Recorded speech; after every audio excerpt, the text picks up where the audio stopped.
4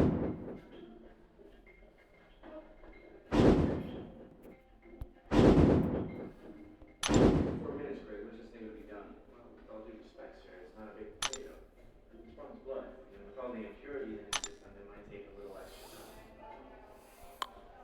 Did I ever tell you I used to live in New York? Is this gonna be a short story or not? Heroin has a 9-minute half-life. After that, it metabolizes into morphine. What's the 6-man count? 150 milligrams per mil. Definitely not lethal. Same with the Xanax. 4 mil tabs, 100 micrograms per liter. Again, not lethal. There's not kind of square with more drugs in the system. So Ron should still be walking around. And the point of your New York story was? Oh, I was just going to tell you about another way to take heroin. A suppository up the coop. You just stand on your head and then let gravity.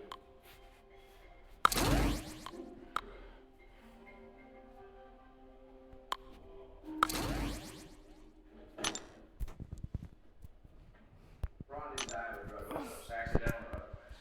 Figured. No way to bring it done. Ron,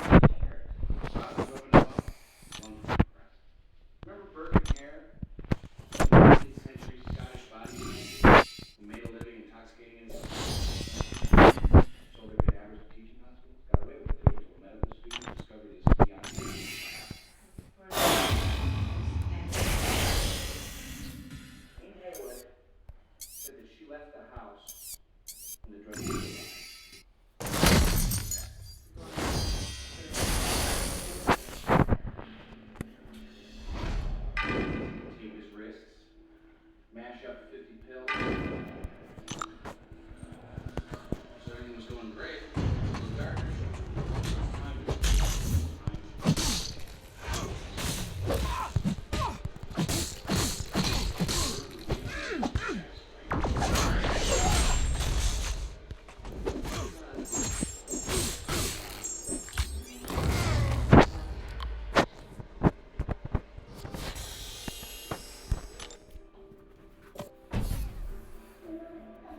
Wyoming. I'm doing well.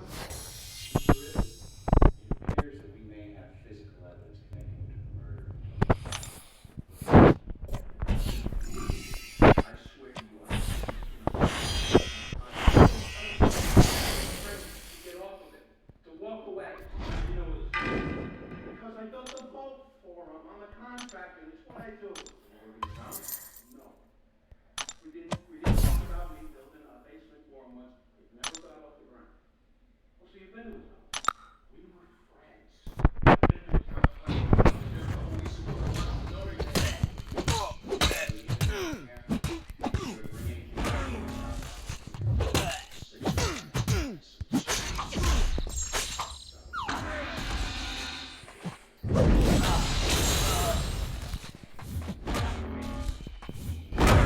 I got no idea what you're talking about.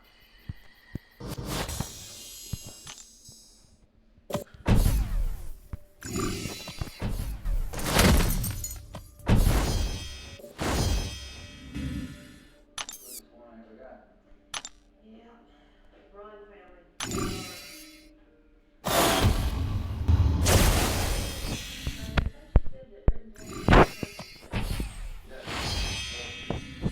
He just stays there when he's working. I think that's something.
There's nothing like RoboCop. Dead or alive, you were coming with me. Let the smoking begin. We got it in the bike. Hey,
in America where it's tipping point. It had this prescient dark side. That's The characters are just wonderful. And each hero. One of the really iconic movies in that. It lives because of the theme, and the theme is executed like down the line. There's a sincere purity about its goals, and yet he promises action.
I've been thinking about sort of action movies and strangely business in 1980. And in particular, was thinking about how could I do a movie where there was business and action together. I'm Andy Meyer, and I'm the co-screenwriter and co-producer of Robot. I was very interested in science fiction, and I was working as a reader at Warner Brothers. It was then called TBS. It was shared, both Columbia Pictures and Warner Brothers were on it a lot. And that's where Blade Runner was shot. In 1981, I was on the set of Blade Runner. I wasn't really working on the movie, but I was kind of pretending to. And I heard Brad on set, so what's the movie about? And they said, oh, it's about a robot. And I went, oh, cool, a robot, because I always have liked robots. And then they pointed at Sean Young, and they said, that's the robot. And I went, oh, no, that can't be the robot. I know what a robot looks like. And on the set of Blade Runner, I had the idea, and Marvel was not such a big going concern at that moment, and they liked it, but they didn't make an offer for it. We took Stan Lee during that time to Paramount Pictures to see a early screening of Terminator. And when we left the theater, Stan Lee turned to us and said, well, boys, you're never gonna beat that. And I was like, oh shit. And so we went back to work and we and Terminator didn't hurt us, it helped us. Because Terminator was this sort of down and dirty movie that they weren't even very happy about. It didn't make a lot of money. Suddenly they were like, I have no doubt whatsoever that the reason why RoboCop greenlighted at Orion was later, I think thought we had caught one because I had never we were in that plotted it completely and after we were done. The original spec was in the 1940s. Unlike Columbia and Fox, who both have a lot apparatus to develop screenplays. Orion essentially rose from the ashes of United Artists, which was burnt to the ground by Mike Cimino and Heaven's Gate. And so people like Mike Netavoy, a couple of other people, formed Orion Pictures. Orion were known for being a studio that you went to if you had a special project or if you wanted to get something done. You were left alone. Producer-driven company. That is a movie makes you believe in God. John Nicholson, executive producer? Because there was nobody more perfect to produce this movie, and I did not know it. However, I didn't know of John Davison before I met him. I knew a bunch of the Corman people, and he was already respected in that crowd. I got a job for New World Pictures, was later in charge of production for him, and started producing pictures for Roger Corman. So the way we got it to him was a friend of mine was friends with a director named Jonathan Kaplan, and Jonathan was there. And Jonathan said, "Yeah, this is perfect for John Davison." And Jonathan sent it to me. He said, "This thing isn't for me, but you know, maybe you'd be interested." So I read it, and I was. John Davison, I remember, called me. Yeah. He said, Alright. and so I put in a line Yeah. saying that they were I'll tell you what the colors. We'll We make had up a meeting with Orion, and suddenly they seemed to be serious about it. I want to make a picture that I Alright. wouldn't mind watching.